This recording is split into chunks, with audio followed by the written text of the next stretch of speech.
Good afternoon mga ka-idol. Kayo pa ay magluluto ng ginisang papait. Ang tawag po sa amin to ay sa mga Ilocano ay papait. Pero na kayo na sa Batangas, ang tawag naman nito ay salsadera. Iwan ko na sa ibang lugar kung ano rin ang tawag niyo sa gulay na ito. Sadya pong itong napakasarap. Ating hugasan muna para matanggal yung mga putik-putik. Pagpag natin ganito, tapos hihimayin natin, matanggalin natin tong taling ito, tapos tanggalin, atin namang himayin na.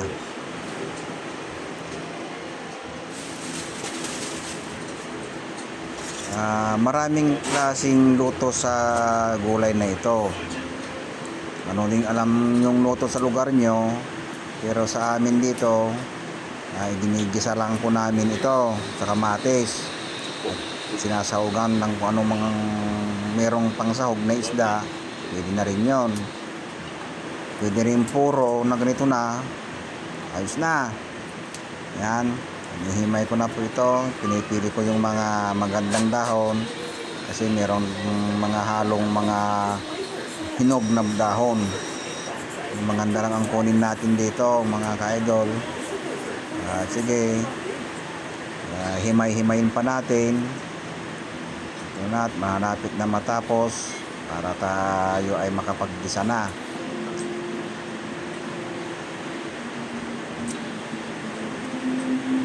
Ang sarap nito, subukan nyo din mga ka-idol. Merong hindi nangangain ito ay maaaring hindi nakilala. Subukan mo din kumain sa gulay ito mga hindi pa nakakatikim at sabihin yung babay masarap pala, pero depende naman talaga naman sa panlasa natin. Iba-iba panlasa natin, di ba? Okay, pagkatapos natin itong himayin, ulitan pa natin itong hugasan.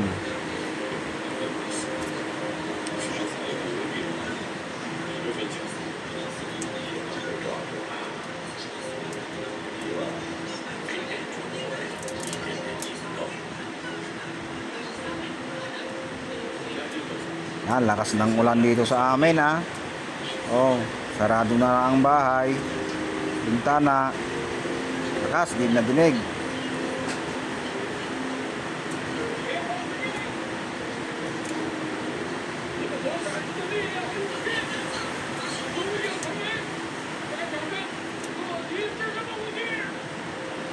Tapusin lang natin himayin ito at kakaunti na. At maya't maya ay atin ang hugasan maigi at igigisa. Samahan nyo lang ako mga ka-idol sa ating pagluluto. At yung mga hindi pa nakapag-subscribe yan, subscribe na po kayo para at pakipindot na rin yung ating notification bell para lagi kang updated sa ating susunod pang video. Wala naman pong bayad ang pag-subscribe. Paki-like na rin po. Laging tulong po yan sa aming mga creator. Okay, natapos na natin. Tanggalin lang natin itong mga natitira pang samot-samot. Linisan ko na. Bali, pangalawang, kung nalinisan natin to kanina na meron pang tangkay, lilinisin pa ulit natin sa pamamagitan ng tubig. Yan, hugasan natin.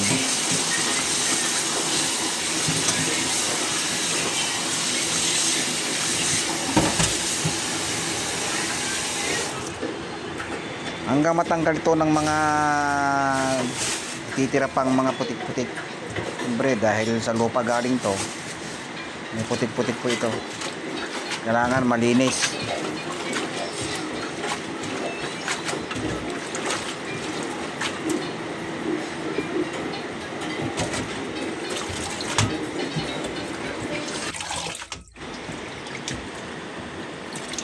Bali pangalawang hugas na ito. Ayan o, ang daming dumi.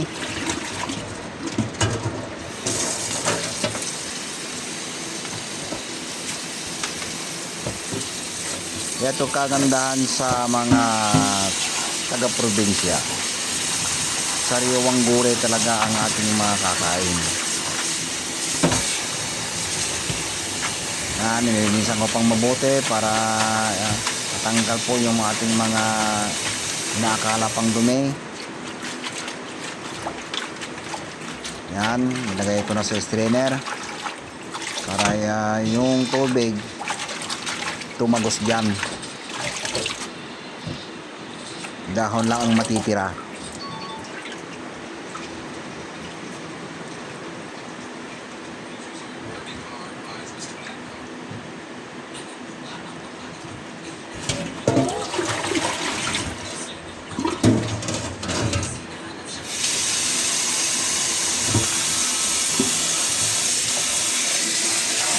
Yan, kung nakikita nyo naman, hugas na hugas tong gulay para malinis ang ating kakainin.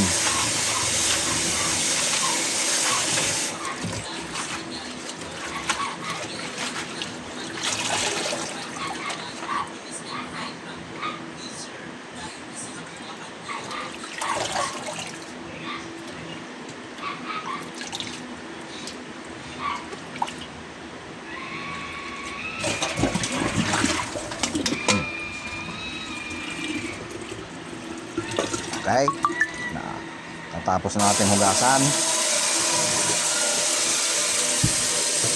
Sunod naman natin itong ating lababo para malinis. Tapos natin mag-ano ng gulay, kaya linisin din natin ito para hindi nagkarat yung mga daon-daon dyan. Ang sunod naman ating gayatin ay ang sibuyas.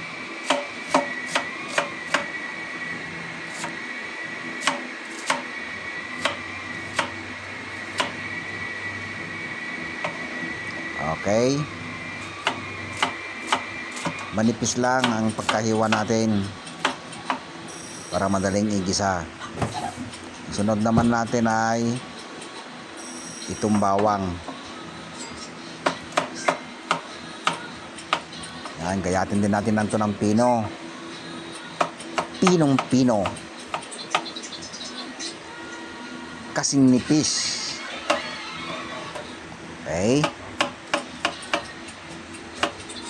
Malapit na nating mahiwa ang bawang. Ayan. Dahan-dahan lang yung kamay at baka masukat pa mahaluan ng mapula. Baka maging dinugan pa ang ating iluluto. Ang ginagawa ko sa kamatis mga kaidol ay tinatanggalan ko ng buto. Dahil sa atin bawal sa may buto.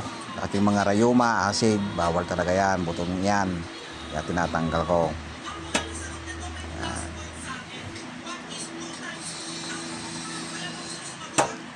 Tanggalin na yung tampos.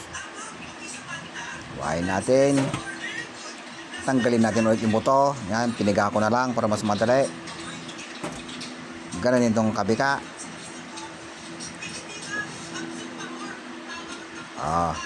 Siyempre, ihiwanin ulit natin ito. Ganyan.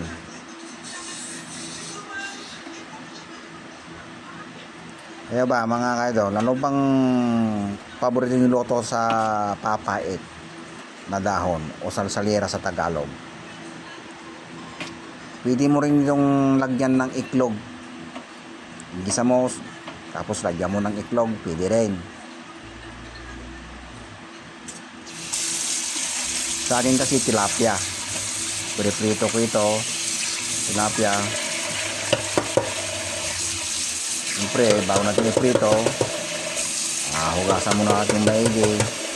Ayan o, kung makikita nyo, may laway-laway na natatanggal, tumatilapsik. Kailangan maalis yan. Kahit patay na at nalinis na, pag itinakdak mo dyan, may lumalabas pa rin parang laway-laway. Kailangan wala yan.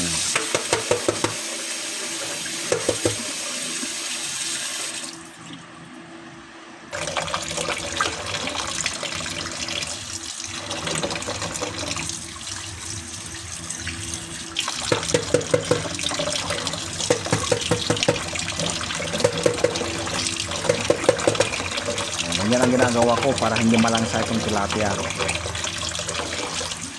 Kailangan malinis, maigi.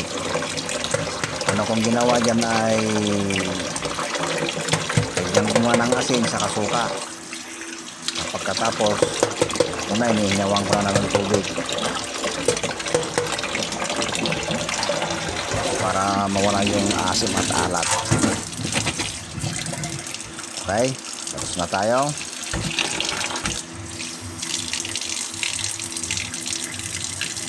Maday. Ha?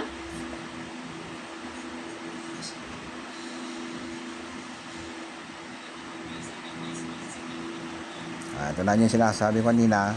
Budbudan natin ng asin.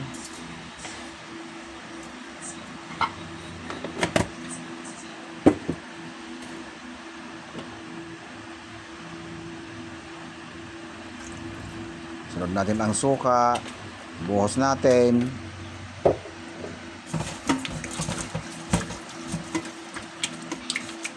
Tapos ganyan, lamas ng ganyan para matanggal yung landas, yung madudulas. Pinaghalo ang asin at saka suka para matanggal yung mga langsa-langsa dyan.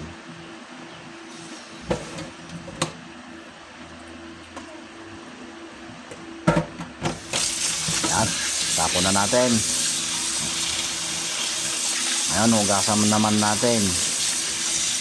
Yan. Kailangan malinis talaga ang tilapia bago natin iprito.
Dahil naluto na, hanguin na natin.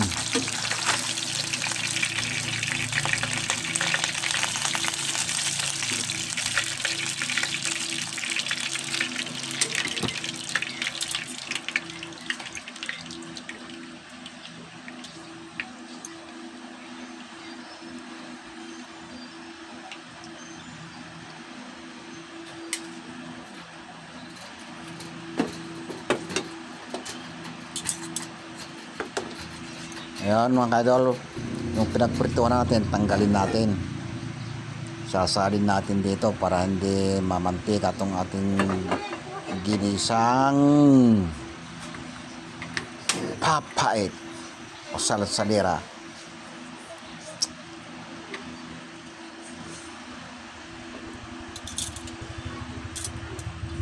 Yan, lagyan na natin ang bawang.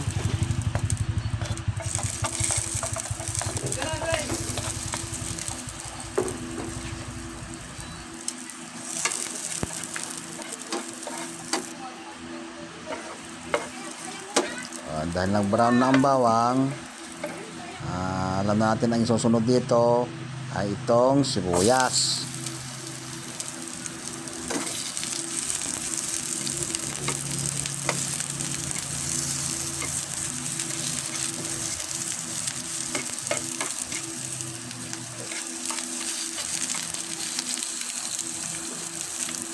Yan, sunod naman natin ang kamatis.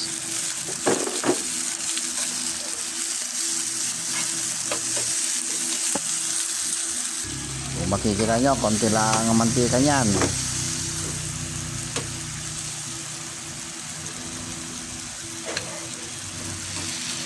Yan, sunod natin ang tilapia. Isa lang nilalagay ko dyan. O, sunod natin ang tubig.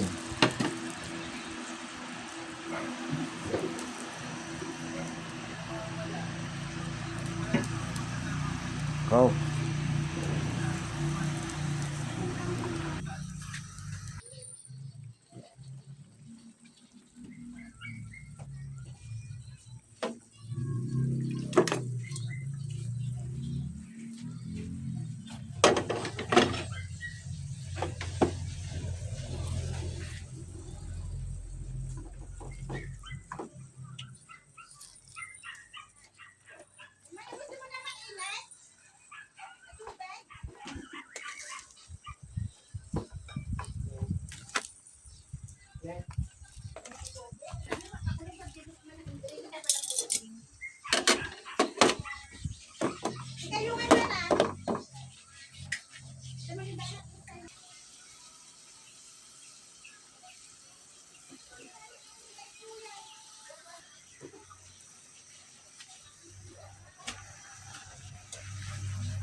Kung kami ibangag nagdigustot, nung pagkabalo. May tawag sa bangag doon. Amaya ka na maligo. Laro ka muna.